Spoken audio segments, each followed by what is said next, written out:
Hi everybody. So yesterday we had a look at the signal delay lines, and we had 4 of them. We saw all the features in the delay lines, and we learned that each delay line generates delays completely independently depending on how you set them up. So now we have the 4 outputs of the delay lines, which is delay line 1, 2, 3, and 4. Let's hear them. Delay 1 does this.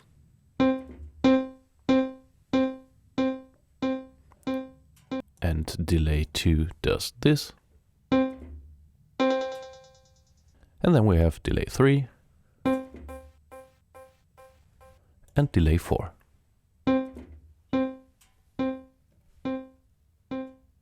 And you already might have noticed that delay 3 and delay 4 were panned to the left and to the right side. Because today we want to learn how to bring all 4 delays together. And the simplest way to do that would be using a mixer. So we have our mixer here, and it is quite simple.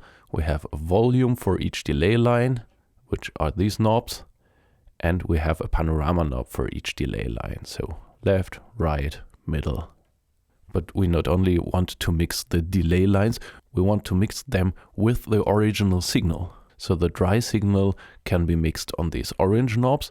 We have a volume for left channel and for the right input channel, and they also have a panorama. In this setting, which we see now, it is left channel at full level to the left and right channel at full level to the right. So we're just adding delays to the original signal. But of course we could change the original signal. Let's say the left channel should be quieter or completely off, or we want to flip the panning or whatever. Of course, if you use that as a send effect, you would turn them down completely. But okay, let's hear now the mixed signal. So we get 4 delay lines plus the original signal as a result signal, and I press a key and we hear that.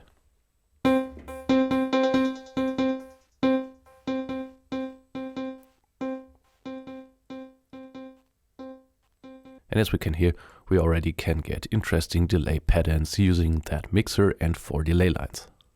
But now let's get to the very more interesting stuff. And these are the aux outputs. So here in show matrix, that's why it's called matrix delay. We can switch which we want to see here. We can switch that to aux outputs. And now what is that about?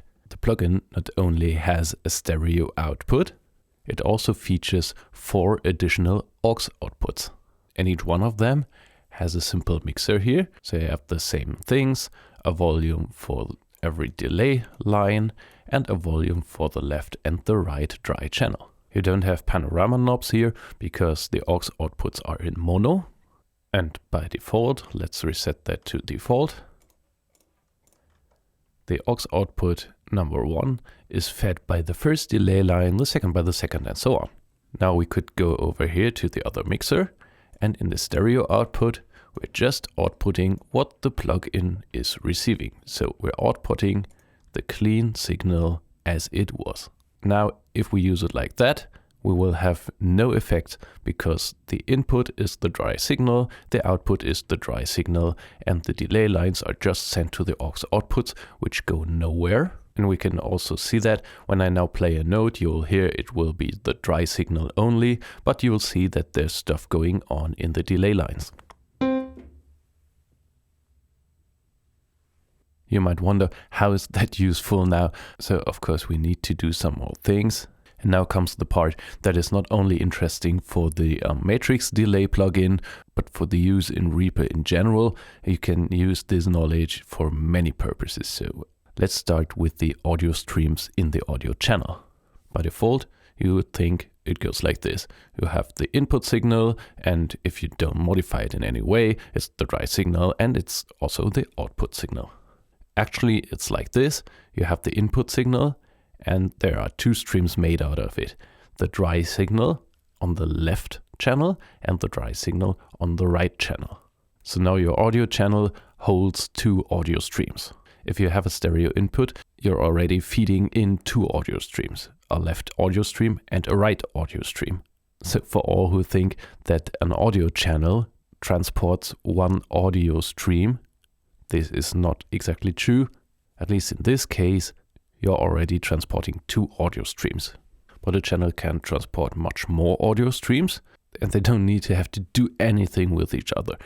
So in our example, it would be the dry signal left and right, and the 4 delay lines, which are all not like the dry signal, and they are all different from each other. So that's a kind of what we see here.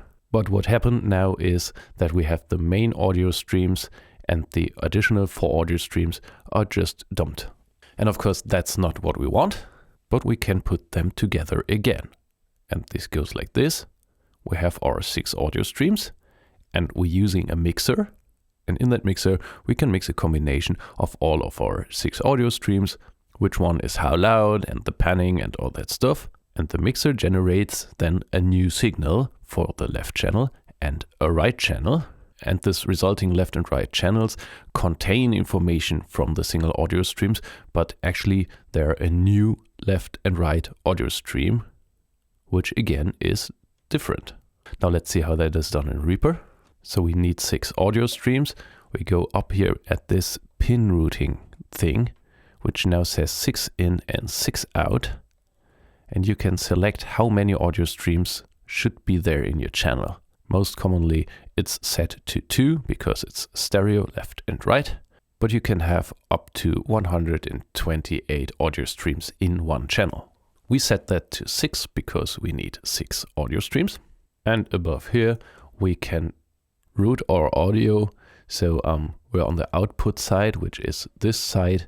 This is what the plugin does. It has a left and a right output and the 4 aux outputs.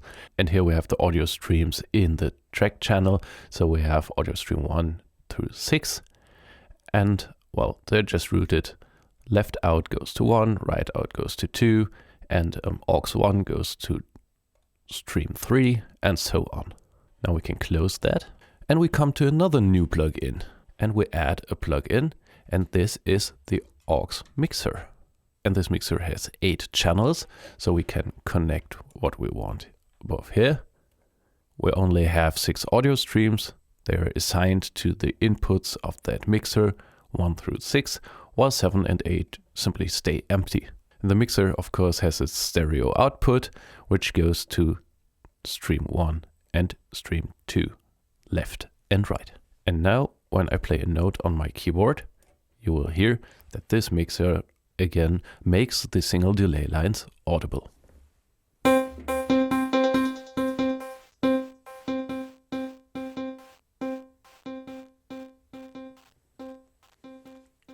Now, how is that useful? Isn't that the same thing as here we have volume faders and panorama knobs? Okay, we have an on and off switch for the channel. And maybe we have nice metering here, but of course that's not the reason for this mixer plugin and all the effort with the output-input routing stuff. Let's in this case just use 2 delay lines, switch off the 3 and the 4, and hear it again.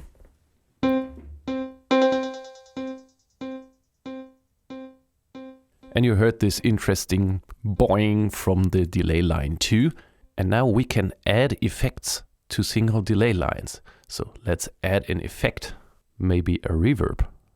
And of course we want to put this before this mixer. And now we can use this pin mapping thing to assign this effect to the desired delay line. And now we can count left, right, delay line 1, delay line 2. Remove the other ones.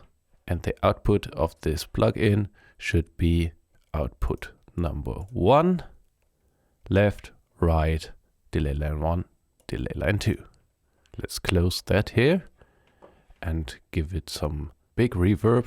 And of course we don't want it to be wet. We want to have a mix with a dry signal from delay line 2. And now we should have reverb on that boing effect from delay line 2.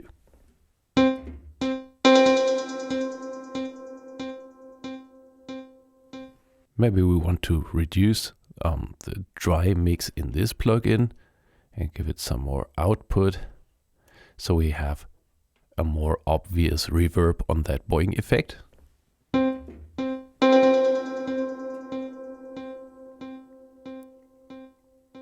And now let's add another effect, maybe a modulation effect. Make that nice and slow. Take a flanger, give it some depth, feedback, and of course we put that before this aux mixer. And now reassign that. Left, right, delay line 1. Left, right, delay line 1. So now we have the modulation for delay line 1 and the reverb for delay line 2. Let's hear what happens.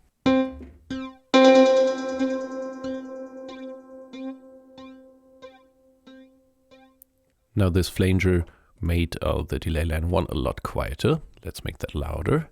And the boing effect maybe a bit quieter. And hear what happens.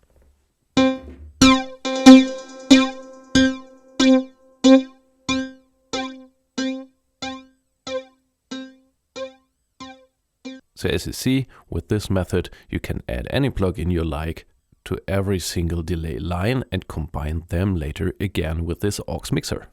And maybe if you find this confusing here with these pin mappings, you can always click on View and then click on the track wiring.